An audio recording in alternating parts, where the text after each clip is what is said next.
Seguim amb l'especial de Festa Major i ho fem per parlar de la programació cultural, i més concretament del teatre.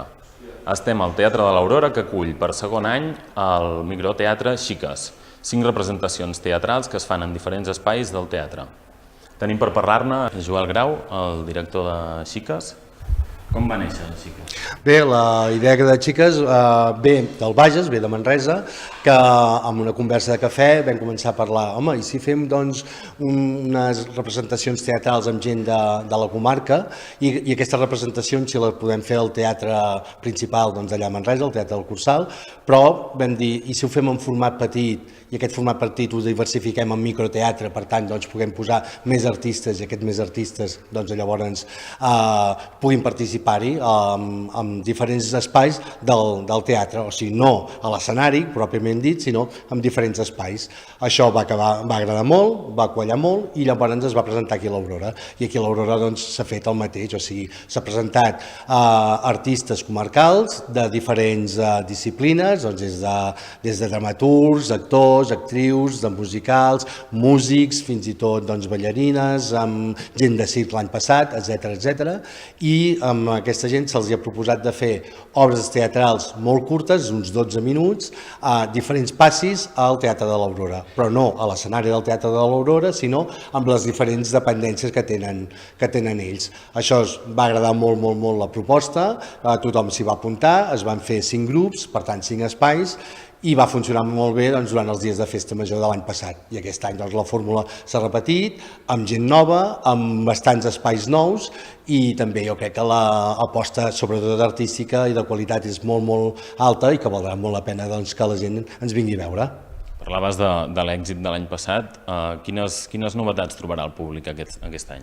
Aquest any les novetats que trobaran és que pràcticament tot l'elenc, tots els artistes són nous, o sigui, nova fornada, i hi ha un espai que és una representació més conceptual, no tant de teatre pròpiament dit, però que resulta que també és molt interessant, es barregen qüestions audiovisuals i de dansa que també serà molt atractiu pel públic, i a part els espais que s'han creat, hi ha 2 espais que jo crec que sorprendrà molt a la gent de com es pot fer una representació teatral en un espai tan característic com aquest, i no podem dir res més. Són secrets, llavors no cal que preguntem als espais en concret? Sí, deixem que siguin secrets perquè així la gent s'ho anirà parlant i tal, i és una de les gràcies, no?, de que la gent pugui veure com en un espai estret, potser incòmode, petit, es pugui fer una representació, i això és el que és una de les sorpreses que volem que el públic en gaudeixi i s'ho trobi. Explica'ns com ha estat el procés per seleccionar els 5 espectacles que formen part de Xiques. Molt bé, el procés és molt senzill, o sigui, des de principis d'any es busquen unes capitanies, es busquen 5 persones que portin la capitania, que tinguin una idea, i llavors aquestes 5 persones busquin, amb la nostra ajuda o amb el nostre assessorament, el personal o la resta d'artistes que ells vulguin fer per la seva creació. Llavors, carta blanca total, només tenen 12 minuts per fer l'obra i és l'única cosa que se'ls demana, que respecti molt aquests horaris, bàsicament pel funcionament de tot el funcionament de tota la jornada. I l'altre és tan carta blanca que jo fins i tot fins al dia abans de l'estrena no sabia quines obres es feien ni com es feien, i això jo crec que és un gran punt a favor, de dir, creació màxima total, llibertat total, i que llavors ells mateixos vagin veient com poden assajar i com poden tirar endavant aquestes propostes. Una altra de les coses és que també tenen les portes obertes del Teatre de l'Aurora, que els hi ha posat totes les facilitats d'horaris, de lloc, d'espai per poder anar assajant i anar preparant aquestes obres. I per acabar, a quin tipus de públic està dirigit o quines franges d'edat? Realment, i aquest any està oberta a tot tipus de públics, fins i tot tornem a parlar de l'assaig que es va fer ahir, hi havia nens també veient els espectacles, i amb tots no hi ha cap problema, són obres fresques, obres dinàmiques, obres divertides amb un punt que fan pensar, algunes més nostàlgiques, algunes pel broc gros més gamberro, i això és el que busquem, volem que la gent s'ho passi bé, és festa major, són dies d'estiu i la qüestió és que el cervell, doncs, escolta'm, com menys feina millor, però que s'ho puguin passar bé i que puguin sobretot valorar l'alta qualitat de totes les propostes que es fan. Doncs moltes gràcies, Joan. A vosaltres i bona festa major. Aquest és un pis diàfan amb moltes possibilitats. Però només té una habitació, Perquè és un loft. sense finestres. Interior. Un pèl petit. Íntim. Ja. Quants metres quadrats té? Doncs 12, però molt ben aprofitats. És més petit que l'habitació dels trastos de casa mons pares. El pressupost que ens has passat està molt bé. 10 metros, 5 d'autobús, un supermercat a prop i una escola a la cantonada. No tinc fills. I si els tingués haurien de ser plegables per guardar-los en calaix. Parlant de calaixos, tenim un dissenyador d'interiors molt bo que et pot ajudar a optimitzar una mica l'espai. Ha guanyat un premi i tot, No necessito un dissenyador, gràcies. Tinc algunes idees. Molt bé, doncs, què me'n dius? Hi ha més gent esperant. Te'l quedes, doncs? Necessito un lloc per ser feliç. Jo crec que ho podria ser de feliç aquí, sí. Molt feliç, sí. És curiós.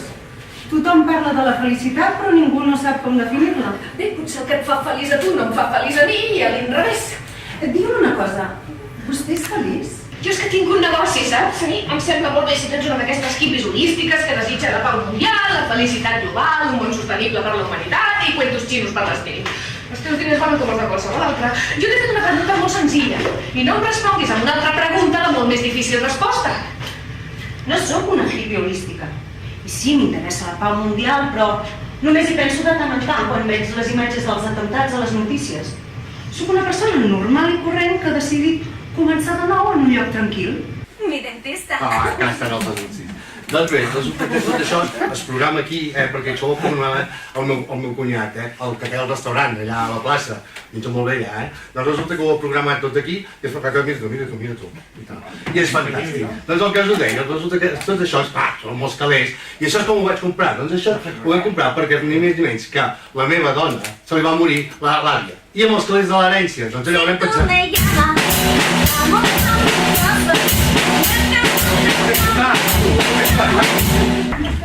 Hola, xaval! Vinga, va, les pizzas, que ja t'ajudo, Una miqueta més, ja venim el partit acabat.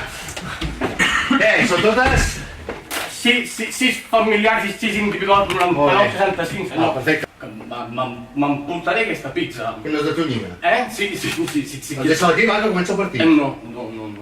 Què estàs dient? Que no la penso de seguir, que me l'emporto. Estàs fet palla, no? No, mira. Vostès vagin menjant les pizzas que he portat, jo d'aquí una estona us en faig arribar unes altres, o us les porto jo mateix, però per aquesta pizza me l'emporto. Si tú me llamas, vamos. No. Para tus problemas. Al centre del camp del Barça. Marga, coi! Escolta'm, aquesta pizza es queda.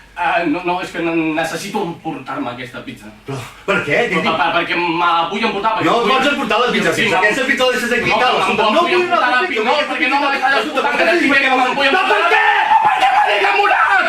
El reconeixeran fàcilment per portar el cabell llarg i sense un pèl a la barba. Després d'estudiar 4 anys, avui finalment s'estrena en un restaurant de categoria. En Joan està disposat a posar l'arròs caldós al centre de la taula. El germà petit es posa a córrer, no veu, ell sí, pretensió!